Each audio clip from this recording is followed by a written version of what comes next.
ഇപ്പോൾ കേരളത്തിലെയും ദേശീയ തലത്തിലെയും പ്രധാനപ്പെട്ട ചർച്ചാ വിഷയം ശശി തരൂരാണ്. പക്ഷേ ശശി തരൂരുമായി ബന്ധപ്പെട്ട് വീണ്ടും ഒരു വിവാദം ഉയർന്നു കേൾക്കുകയാണ്. അത് 2009 തെരഞ്ഞെടുപ്പുമായി ബന്ധപ്പെട്ടാണ് ആ വിവരങ്ങൾ വരുന്നത്. 1-2 കോടിയല്ല, ആ വിവാദം കൊഴുക്കുന്നത് 25 കോടിയുമായി ബന്ധപ്പെട്ടാണല്ലേ. തരൂര് ആണിപ്പോൾ വലിയ താരമായിട്ട് നിൽക്കുന്നത്. തരൂര് രാജ്യത്തെ വലിയ പദവിയിലേക്ക് ഉയരുന്നു, അതല്ല നയതന്ത്ര സ്ഥാനത്തേക്കൊക്കെ ഉയരുന്നു എന്നൊക്കെയാണ് നമ്മൾ കേട്ടുകൊണ്ടിരിക്കുന്നത്. 2009 തിരുവനന്തപുരത്ത് അദ്ദേഹം മത്സരിക്കാൻ വരുന്നത്. ഇതിനു മുമ്പൊക്കെ അദ്ദേഹം നമുക്കറിയാം ഏത് തലത്തിലാണ് ഇരുന്നത്. യുഎനിൽ അണ്ടർ സെക്രട്ടറി, അങ്ങനെ അവിടെ ഇരുന്നുകൊണ്ടുള്ള ബന്ധമാണ് ഇദ്ദേഹം ഉപയോഗിച്ച് വന്നത് കോൺഗ്രസുമായിട്ടും സോണിയാഗാന്ധിയും ഒക്കെ ആയിട്ടും. 2009 മത്സരിക്കാൻ വരുമ്പോൾ കോൺഗ്രസ്സുകാർക്കൊക്കെ തന്നെ പലർക്കും എതിർപ്പൊക്കെ ഉണ്ടായിരുന്നു. ഇതെവിടെ നിന്ന് കെട്ടിയിറക്കിയതാണ്. കോൺഗ്രസ്സുകാർക്ക് മാത്രമല്ല, NSS അടക്കമുള്ള സംഘടനകൾക്കും വലിയ എതിർപ്പുണ്ടായിരുന്നു. കാരണം ഇപ്പോഴാണല്ലോ ഡൽഹി നായരായിട്ട് അംഗീകരിച്ചത് ഈ അടുത്ത കാലത്ത്. അല്ല, ഡൽഹി നായരെ കേരള നായരായിട്ട് പിന്നെ വിശ്വപൗരനാണ് എന്ന് മാത്രം ഒരു ലേബലിൽ ഇങ്ങനെ നിൽക്കുകയായിരുന്നു. അപ്പോൾ 2009, 2014, 2019, 2024 അദ്ദേഹം തെരഞ്ഞെടുപ്പ് പ്രചാരണ സമയത്ത് പറഞ്ഞിരിക്കുകയാണ്, ഞാൻ ഇത് ലാസ്റ്റ് തെരഞ്ഞെടുപ്പ് മത്സരത്തിൽ ഇറങ്ങുന്നത്, പിന്മാറുകയാണ് ഇനിയും എന്ന് പറഞ്ഞു. അത് ശരിയായിരിക്കാം, കാരണം വേറെ എന്തൊക്കെയോ കാര്യങ്ങൾ അദ്ദേഹം കണ്ണുവച്ചിട്ടുണ്ട്. ഇതിനകത്തിപ്പം 2009 തന്നെ വരുമ്പോൾ കോൺഗ്രസ്സുകാരാവുന്ന എതിർത്തു നോക്കി, തോൽപ്പിക്കാനും ഒക്കെ നോക്കി. നമുക്കറിയാം കോൺഗ്രസ്സിലെ ഒരു കോൺഗ്രസ്സുകാരൻ തോൽക്കുന്നുണ്ടെങ്കിൽ അത് കോൺഗ്രസ്സുകാരൻ തന്നെ ആയിരിക്കും അതിൻ്റെ ഉത്തരവാദി എന്നുള്ളതാണ്. പക്ഷേ ഇദ്ദേഹം അന്ന് 1,00,000 വോട്ടിൻ്റെ ഭൂരിപക്ഷത്തിലാണ് ജയിച്ചു കയറിയത്. പിന്നീട് അത് ഭൂരിപക്ഷം കുറയുകയും, കാരണം BJP തരൂര് വന്നതിന് ശേഷമാണ് BJP ഇവിടെ അത്രത്തോളം കയറി അങ്ങ് സ്ട്രോങ് ആയി മാറിയത്. ഇപ്പോൾ ഏറ്റവും അവസാനം വന്ന് 2024 വെറും 16,000 വോട്ടിനാണ് രാജീവ് ചന്ദ്രശേഖരെ തോൽപ്പിച്ചത്. ഇവിടെ തോൽക്കും എന്ന് കരുതിയതാണ്. ഇത്തവണ തിരുവനന്തപുരത്ത് നിന്നായിരിക്കും ആദ്യത്തെ BJP MP പാർലമെൻറ്റിൽ എത്തുക എന്ന് കരുതിയതാണ്. പക്ഷേ അതൊക്കെ തെറ്റിച്ചുകൊണ്ട് തൃശ്ശൂരിലേക്ക് പോയി. ഇപ്പോൾ ഇവിടെ പുറത്തു വന്നിരിക്കുന്നത്, ഞാൻ കേരള ശബ്ദം രാഷ്ട്രീയ വാരികയിലാണ് ഈ വളരെ പ്രധാനപ്പെട്ട ഒരു സംഭവം ഒരു ലേഖകൻ കൊടുത്തിരിക്കുകയാണ്. 25 കോടി രൂപയുടെ പേയ്മെൻറ്റ് തിരുവനന്തപുരം സീറ്റിന് വേണ്ടി ശശി തരൂർ മുടക്കിയെന്നാണ് അന്ന് ഹൈക്കമാൻഡ് അന്തഃപുരങ്ങളിൽ നിറഞ്ഞ രഹസ്യ വർത്തമാനം. എന്നുവെച്ചാൽ നമുക്കറിയാം പല ഗ്രൂപ്പുകളുണ്ടല്ലോ. അപ്പോൾ അതിൽ ചിലർ കണ്ടെത്തിയതാണ്. കേരളത്തിൽ ഉമ്മൻചാണ്ടിയായിരുന്നു പ്രതിപക്ഷ നേതാവ്. VS ശിവകുമാറിന് വേണ്ടി സീറ്റിന് ശ്രമിച്ച AK ആന്റണിയും പ്രൊഫസർ PJ കുര്യനും മൗനികളായി, ഒന്നും പറയാൻ കഴിയാതായി. ഇപ്പോൾ യൂത്ത് കോൺഗ്രസിന് ഉപദേശം നൽകുന്ന PJ കുര്യൻ, അതെ. വീണ്ടും കേരള രാഷ്ട്രീയത്തിൽ സജീവമാകാനുള്ള ഒരു ശ്രമം നടക്കുന്നുണ്ട്. തിരുവല്ലയിൽ മത്സരിക്കാനുള്ള ഒരു താല്പര്യമൊക്കെ കാണിച്ചിട്ടുണ്ടെന്നാണ് അറിയുന്നത്. അവിടെ മർത്തോമ സഭയുടെ ഒരു ഇടം കൂടിയാണ്. അവിടെ ഇപ്പോൾ മാത്യു T. തോമസ് ആണ് LDF ജനതാദൾ MLA ആയിട്ട് നിൽക്കും. NSS ആവശ്യപ്പെട്ട പ്രകാരം VS ശിവകുമാറിന് ലഭിക്കേണ്ട രാജ്യസഭാ സീറ്റ് AK ആന്റണിക്ക് കൈമാറിയിരുന്നു. പ്രൊഫസർ PJ കുര്യൻ്റെ NSS നേതൃത്വത്തിൻ്റെ മേലുള്ള അടുപ്പം ഉപയോഗിച്ച് സോണിയാഗാന്ധിയുടെ പൊളിറ്റിക്കൽ സെക്രട്ടറിയായ അഹമ്മദ് പട്ടേലിന് NSS നേതൃത്വത്തിൻ്റെ സന്ദേശം കൈമാറി. 2009 വീണ്ടും തിരുവനന്തപുരം സീറ്റ് നൽകാമെന്ന് ഉറപ്പ് നൽകിയിരുന്നു. പാലക്കാട്, എറണാകുളം, തിരുവനന്തപുരം സീറ്റുകളുടെ സാധ്യത ആരായാനാണ് ഹൈക്കമാൻഡ് തരൂരിനോട് ആവശ്യപ്പെട്ടത്.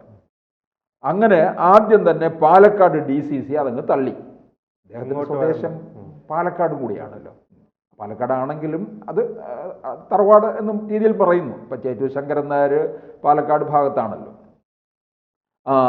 എറണാകുളത്ത് വിശ്വനാഥ മേനോന് ശേഷം ലാറ്റിൻ ക്രിസ്ത്യനെ അല്ലാതെ നായർ ജയിച്ചിട്ടില്ലാത്ത എറണാകുളം DCCയും വാദിച്ചു, തരൂരിനെ തള്ളി. പിന്നീട് അവസാനം നായന്മാർക്ക് മൃഗീയ ഭൂരിപക്ഷമുള്ള തിരുവനന്തപുരം DCC തരൂരിനെ ഏറ്റെടുക്കുകയാണ് ഉണ്ടായത്. ഏതെങ്കിലും ഒന്ന് ഏറ്റെടുത്തേ പറ്റുകയുള്ളൂ. കാരണം ഇങ്ങനെ ഒരു അന്തഃപുര വർത്തമാനം നിൽക്കുന്നത് കൊണ്ട്. അപ്പോൾ ഇതിനകത്ത് ഈ ലേഖകൻ തന്നെ പറഞ്ഞിരിക്കുന്നത് ശശി തരൂർ ആർജവത്തോടിത് വെളിപ്പെടുത്തണം, രാജിവെക്കണം എന്നാണ്. തിരുവനന്തപുരം സീറ്റ് പേയ്മെൻറ്റിൻ്റെ കാര്യത്തിൽ വിവാദമല്ല.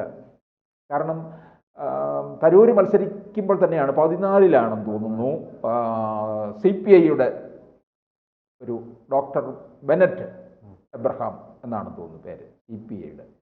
അദ്ദേഹം തലസ്ഥാനത്തെ ഒരു പ്രധാനപ്പെട്ട മെഡിക്കൽ കോളേജിൻ്റെ ഉടമയും കൂടാണെന്ന് തോന്നുന്നു, ഉടമയോ മാനേജിങ് അങ്ങനെയുള്ള സ്ഥാനത്തിരിക്കുന്ന ഒരു അമരക്കാരനാണ്. അത് CPI വാങ്ങിച്ചു അല്ലേ? CPIയിലെ അവസാന പാർട്ടിക്കുള്ളിൽ തന്നെ വലിയ വിവാദമായാണ് പുറത്തു വരുന്നത്. അതെ, ദിവാകരനെ ക്രൂശിക്കുകയൊക്കെ ചെയ്തു എന്നുള്ളതാണ്.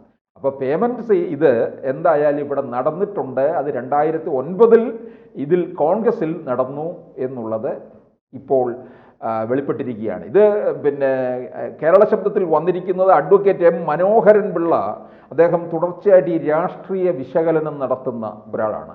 അദ്ദേഹത്തിൻ്റെ ഒരു വെളിപ്പെടുത്തലാണ് നടത്തിയിരിക്കുന്നത്. ഈ 2004 തന്നെ ഏറ്റവും കൂടുതൽ പേയ്മെൻറ്റ് സീറ്റ് ആരോപണം കോൺഗ്രസിൽ ഉണ്ടായി എന്നും പറയുന്നുണ്ട്. 2004 കേരളത്തിൽ മരുന്നിന് പോലും ഒരു കോൺഗ്രസ്സുകാരൻ ലോക്സഭയിലേക്ക് ജയിച്ചിട്ടില്ല. AK ആന്റണി മുഖ്യമന്ത്രിയായിരുന്നു. SNDP ശതാബ്ദി സമ്മേളനം ഉദ്ഘാടനം ചെയ്യാൻ വന്ന സോണിയാഗാന്ധി മടങ്ങിപ്പോകുമ്പോൾ തിരുവനന്തപുരത്ത് വിമാനത്താവളത്തിൽ വെച്ച് ആന്റണിയോട് രാജിവെക്കാൻ ആവശ്യപ്പെട്ടു. പകരം ഉമ്മൻചാണ്ടി മുഖ്യമന്ത്രിയായി. പിന്നെ ഒഴിവ് വന്ന രാജ്യസഭാ സീറ്റ് വഴി ആന്റണി കേന്ദ്രമന്ത്രിയായി. 14 നരേന്ദ്രമോദി ഭരണം തുടങ്ങിയ ശേഷമാണ് AK ആന്റണി കേരളത്തിലേക്ക് വിശ്രമ ജീവിതവുമായിട്ട് ഇനി പോകുന്നത്.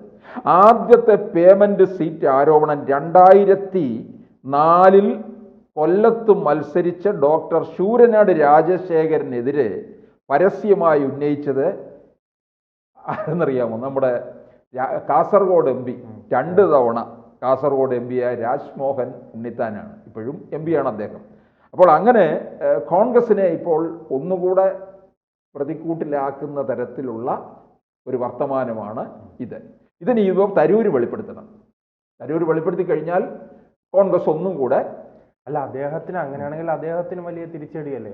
അദ്ദേഹം പറയുന്നത് എൻ്റെ അംഗീകാരങ്ങളും വിശ്വപൗരൻ എന്ന പദവിയും കണ്ടിട്ടാണ് തിരുവനന്തപുരത്ത് ജനങ്ങൾ വിജയിപ്പിക്കുന്നതെന്നാണ് അദ്ദേഹത്തിൻ്റെ ധാരണയെ അദ്ദേഹം പറയുന്നത്. അല്ല, അദ്ദേഹത്തിനെ സംബന്ധിച്ചിടത്തോളം ഇനിയിപ്പോൾ അങ്ങനെയൊന്നും നോക്കാനൊന്നുമില്ല. ഇനിയിപ്പോൾ ഇവിടെ വന്ന് വോട്ട് ചോദിച്ച് പാർലമെൻറ്റിലേക്ക് പോകാൻ നിൽക്കുന്ന ഒരാളല്ല തരൂര്. തരൂരിന് വേറെ ചില സ്ഥാനങ്ങൾ ഇങ്ങനെ നോക്കിയിരിക്കുന്നുണ്ട്.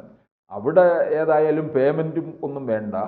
തരൂരിൻ്റെ ഇത്രയും നാളത്തെ ആ ഒരു പ്രതിഭാവിലാസം ഉപയോഗിച്ചുകൊണ്ട് തന്നെ കൊടുക്കാൻ പോകുന്നതായിരിക്കും. അപ്പോൾ തീർച്ചയായിട്ടും ഇത് കോൺഗ്രസ്സുകാർക്ക് ആയിരിക്കും കൂടുതൽ തിരിച്ചടി ഉണ്ടാക്കാൻ പോകുന്നത്. അപ്പം ഈ പറഞ്ഞതുപോലെ ഈ രാജ്മോഹൻ ഉണ്ണിത്താൻ 2004 പറഞ്ഞ ഈ കാര്യവും വീണ്ടും പുറത്തു വരുന്ന ഒരവസ്ഥയിലേക്ക് പോകും. അപ്പോൾ ഇനിയിപ്പം തുടർച്ചയായിട്ട് കേരളത്തിൽ എവിടെയൊക്കെ പേയ്മെൻറ്റ് സീറ്റ് നടന്നിട്ടുണ്ടോ, ചിലപ്പോൾ കോൺഗ്രസ്സിലായിരിക്കും അത് കൂടുതൽ നടന്നത്. ഇപ്പോൾ 14 CPIക്കകത്ത് ഇത് ഉണ്ടായെന്ന് പറഞ്ഞപ്പോൾ മറ്റൊരു വിവാദം ഉണ്ടായത് ഈ 2014 തിരഞ്ഞെടുപ്പിലും ഇത്തരം വിവാദങ്ങൾ ഉണ്ടായിരുന്നു. അദ്ദേഹം പരാജയത്തിന് മുന്നിൽ നിന്നപ്പോൾ ചില സമുദായ സംഘടനകൾക്ക് കോടികൾ വാഗ്ദാനം ചെയ്ത് അവർക്ക് നൽകിയാണ് 2014 വിജയിച്ചതെന്നൊരു വിമർശനവും ഉണ്ടല്ലോ. അന്ന് രാജഗോപാൽ വലിയ രീതിയിൽ മുന്നേറി വിജയിച്ചു എന്നുള്ള ഒരു ഘട്ടത്തിൽ എത്തിയതുമാണ്. അപ്പോൾ ചിലപ്പോൾ സമുദായ സംഘടനകളും ഇത്തരത്തിൽ വാങ്ങിയിട്ടുണ്ടാകാം. എന്തായാലും കോൺഗ്രസ്സിന് ഒരു വലിയ തുക കിട്ടിയിട്ടുണ്ട്. ഇനിയും പേയ്മെൻറ്റ് കൊടുക്കാൻ ആരെങ്കിലുമൊക്കെ തയ്യാറുണ്ടെങ്കിൽ അത് ചിലപ്പോൾ സീറ്റ് ലഭിക്കുന്ന ഒരവസ്ഥയിലേക്കും പോകും.